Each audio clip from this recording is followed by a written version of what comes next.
Flamengo! Fala, família rubro-negra, bora ver as últimas atualizações do Mengão. E o Flamengo resiste o PSG até o final da prorrogação, mas acabou sucumbindo nos pênaltis com a surpresa do goleiro pegar 4 pênaltis. Não faltou entrega, não faltou raça, mas infelizmente o título não veio. E pra você, torcedor rubro-negro, qual o seu sentimento após essa perda de título? Tá orgulhoso do time ou ainda tá frustrado pela eliminação? Deixa aí nos comentários. Então já sabe, se inscreva no canal para sempre se manter atualizado das notícias do Mengão. Sem mais enrolação, bora para as notícias.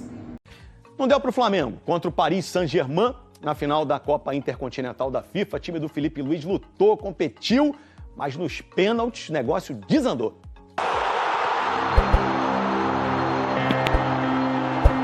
É um sonho insistente. Beira a teimosia, quase um delírio coletivo. Se investe tempo, dinheiro, se investe saúde. Sim, porque sonhos desse tamanho martelam na cabeça e bagunçam o coração.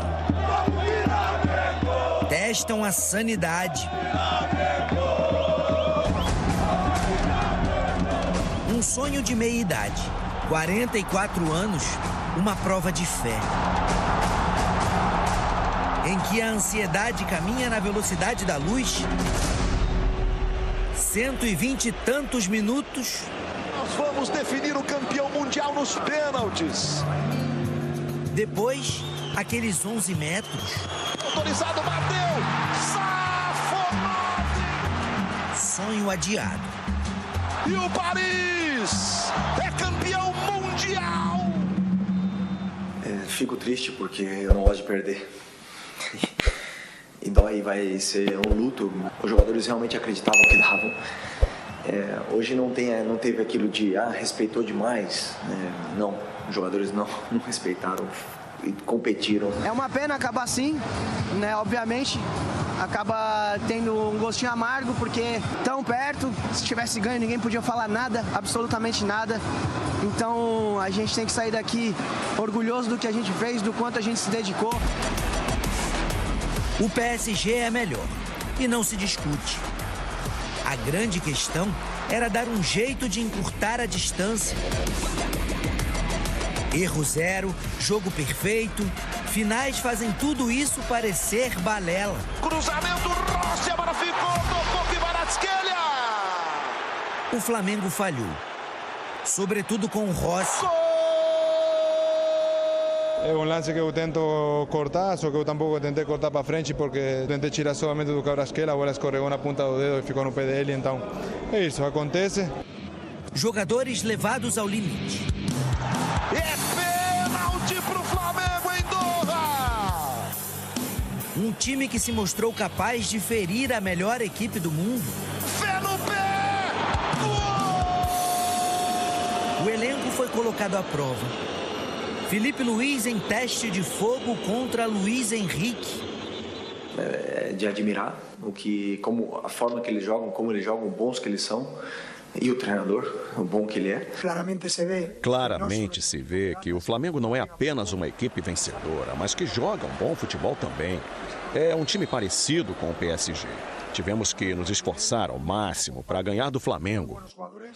Nos pênaltis, a derrocada. Com exceção de Nico de la Cruz. Gol! Todos os batedores do Flamengo perderam. Pararam no goleiro russo Safonov. Saul, Pedro, Léo Pereira, Luiz Araújo. Autorizado, bateu! Safonov defende! Depois do jogo, Saul voltou para o campo. Ficou por alguns longos minutos remoendo o pênalti desperdiçado e a derrota. Remanescentes do Mundial de 6 anos atrás, também no Catar, Arrascaeta, Bruno Henrique e o próprio Filipe Luís esbarraram outra vez no quase. Inevitavelmente se volta a 2019, ao jogo de igual para igual com o Liverpool. Contra o Paris Saint-Germain, o Flamengo foi além e ainda não foi o suficiente. A vontade de colocar a segunda estrela no peito continua. Então, como eu falei, enaltecer a temporada que fizemos e hoje o Flamengo sai daqui de cabeça erguida porque jogamos de igual para igual. Para curar a ferida, só com tempo e merecidas férias. Felipe também quer descanso. Antes, precisa resolver a vida. Sobre o futuro, ainda não é um momento de... Estou ainda com o luto do jogo, mas não depende só de mim. E esperamos que nos próximos dias se arrume. Felipe disse que vai se reunir em breve com o presidente do Flamengo, Luiz Eduardo Batista, o BAP, e com o diretor José Boto, para tratar do assunto. Tudo indica que ele fica. Enquanto não se define, o que fica é o som do reconhecimento. 2025 do Flamengo com muitos motivos para comemorar, né? Tá ali, ó. Ganhou a Supercopa contra o Botafogo, Carioca contra o Fluminense, Libertadores contra o Palmeiras, o Brasileirão de pontos corridos, 49 vitórias em 78 jogos. Tem que celebrar. O Sport Center está de volta, hein, com números do Safonov, o herói do PSG ontem na conquista do Intercontinental de Clubes. 4 jogos pelo clube francês, 3 gols sofridos. Contra o Flamengo foram 5 defesas, uma no tempo normal e aquelas 4 na disputa por pênaltis. A gente mostra como foi então a decisão do Mundial aqui no Sport Center.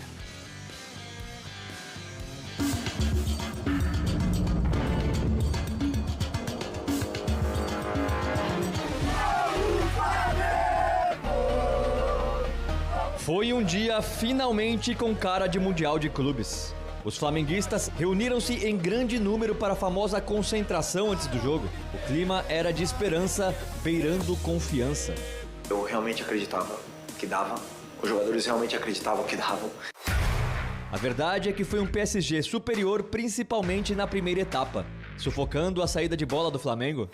Simplesmente no começo do jogo já impôs o seu ritmo, que nos pressionou de uma forma agressiva demais, que nos causou dificuldades. O time brasileiro em alguns momentos não mostrou a excelência demonstrada em quase toda a temporada. Rossi, decisivo na campanha da Libertadores, não conseguiu cortar o cruzamento de Doué, que Kvaratskhelia aproveitou. No segundo tempo, mais equilíbrio e o Flamengo chegou ao empate depois do pênalti de Marquinhos em Arrascaeta. Jorginho, com seu pulinho característico, fez 1-1. O final do jogo virou uma verdadeira trocação. O Flamengo teve sim chances de virar. Não só é um equipo que ganha, sino que joga bem a futebol, que sabe defender em qualquer registro, pode defender pressionando alto, pode defender baixo. Muy buen nivel, um equipo compacto, com muito bons jogadores. Mas a maior oportunidade foi desperdiçada por Marquinhos, já no último lance. A prorrogação continuou com um jogo aberto, franco. Dembélé, eleito o melhor do mundo pela FIFA no dia anterior, mandou para fora. E quis o futebol que, mais uma vez, um herói improvável aparecesse. Na disputa de pênaltis, Matvei Safonov só não conseguiu pegar a primeira cobrança de De La Cruz. O goleiro russo de 26 anos, que 2 semanas atrás não era nem titular, fez história. Parou Saúl, Pedro, Léo Pereira e Luiz Araújo. Rossi ainda defendeu o chute de Barcola. Antes tinha visto Dembélé isolar, mas não tem como um time que perde 4 das 5 cobranças sair vencedor. Na minha visão, eram os melhores para bater, mas esqueçam os pênaltis. Pênaltis poderia ter... Eles erraram 2 e infelizmente nós erramos 4. O Flamengo se despede da temporada com 4 títulos e um sentimento de que fez tudo o que podia. Hicimos uma campanha incrível. Chegamos até o final, competimos contra uma das melhores equipes do mundo, tecnicamente melhores que nós. Foi uma temporada mágica, histórica. Jogadores entraram para a história do Flamengo eternamente. Fim de temporada para o Flamengo depois de 78 jogos. Resta agora saber o destino de Felipe Luiz. Perguntado em espanhol... Todo mundo sabe meu sonho. Eu, obviamente que um dia sonho voltar à Europa. Me preparei muito para isso.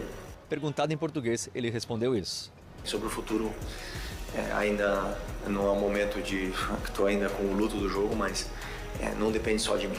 E esperamos que nos próximos dias se arrume.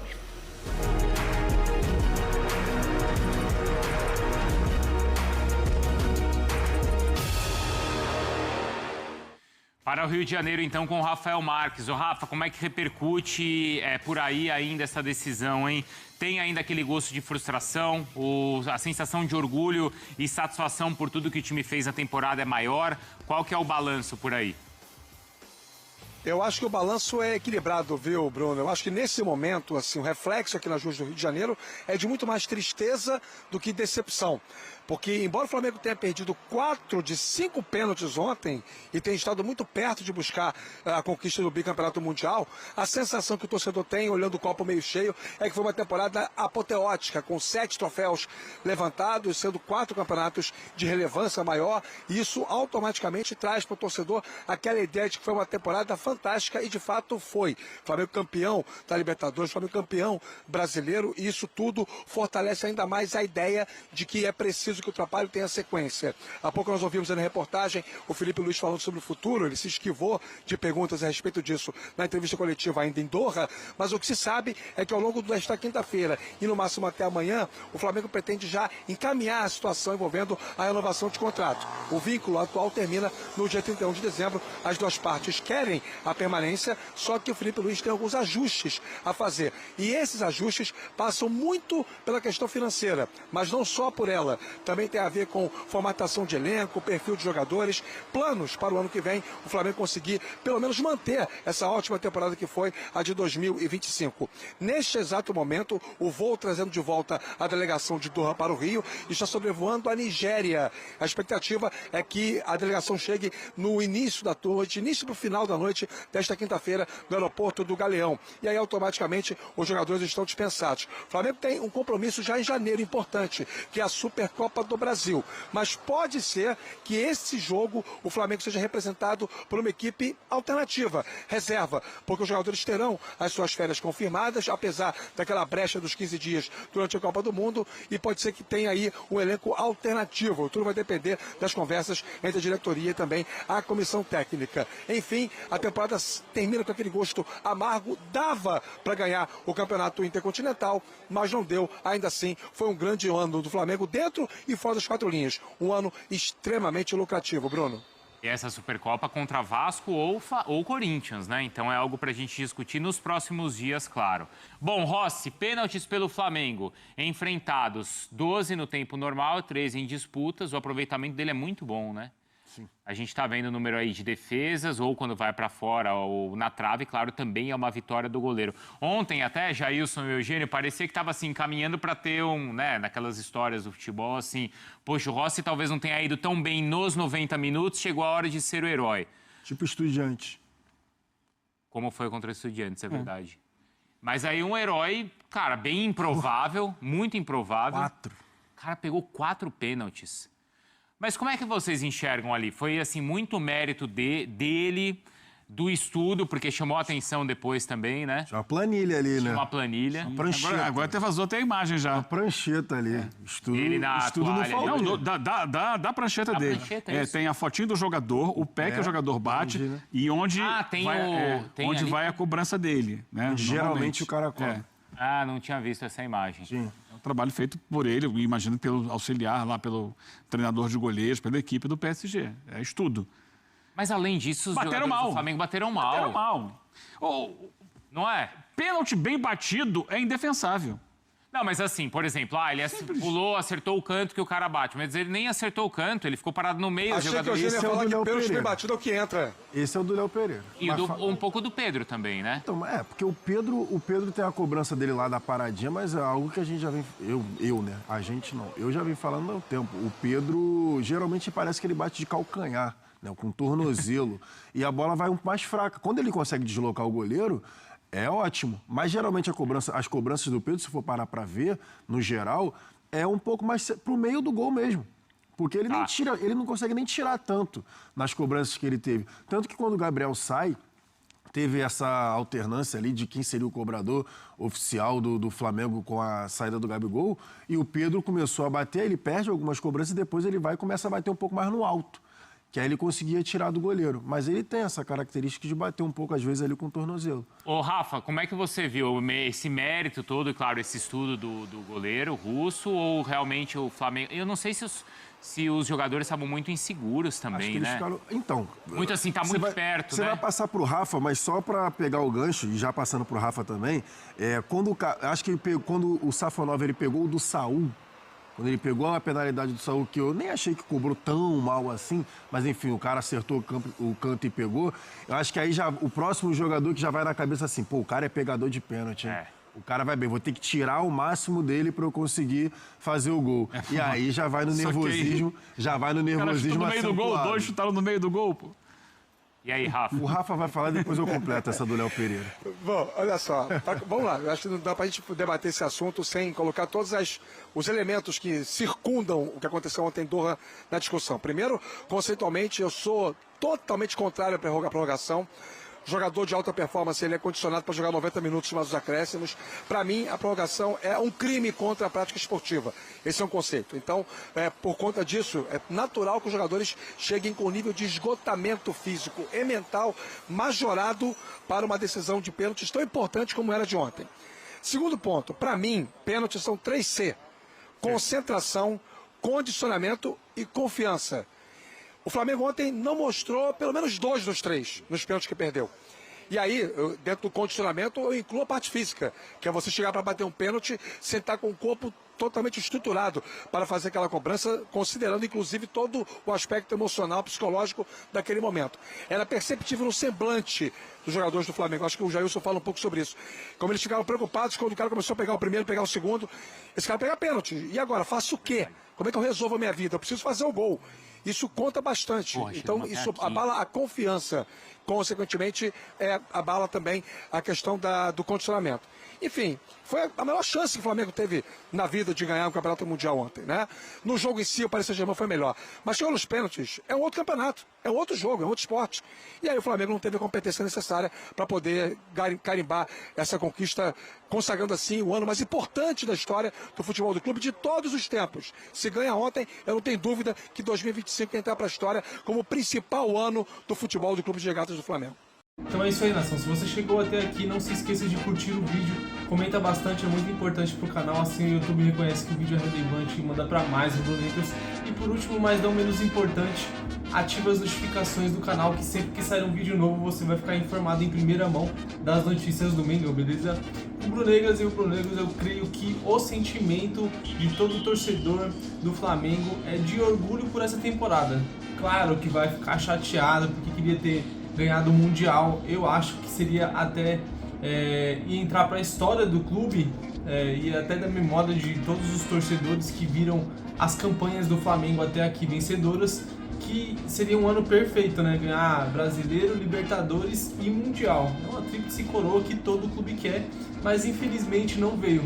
O Flamengo jogou muito bem contra o PSG, dentro das suas possibilidades, né? Porque é lógico que o futebol europeu é outra rotação, o treinamento dos caras é outro, o físico dos caras são outros, tanto que os clubes europeus eles priorizam muito essa parte física, então nessa questão física eles são muito fortes, né? Eles se sobressaem do que o futebol sul-americano, né? Que é mais jogar, é um jogo assim diferente. É muito mais físico o jogo europeu, e quando a gente assiste Champions League e outros campeonatos europeus, a gente percebe isso da diferença do futebol brasileiro, e eles não dão espaço quanto os clubes brasileiros dão espaço. Então o Flamengo ficou muito impossibilitado de praticar o seu jogo que normalmente pratica. Mas eu acredito que todo torcedor rubro-negro está chateado, mas orgulhoso do time, porque conseguiu jogar muito bem contra o PSG e detalhe, né? Na hora dos pênaltis, outro campeonato, outra decisão, e infelizmente contou com um goleiro inspirado do outro lado, que pegou 4 cobranças de pênalti. Quero saber da sua opinião e do seu sentimento, torcedor, como é que você encerra o ano aí com o Flamengo e seu sentimento depois dessa perda desse título. Deixa aí nos comentários, que é muito importante, eu quero saber a sua opinião também. Esse foi mais um vídeo, vejo vocês na próxima, fiquem com Deus.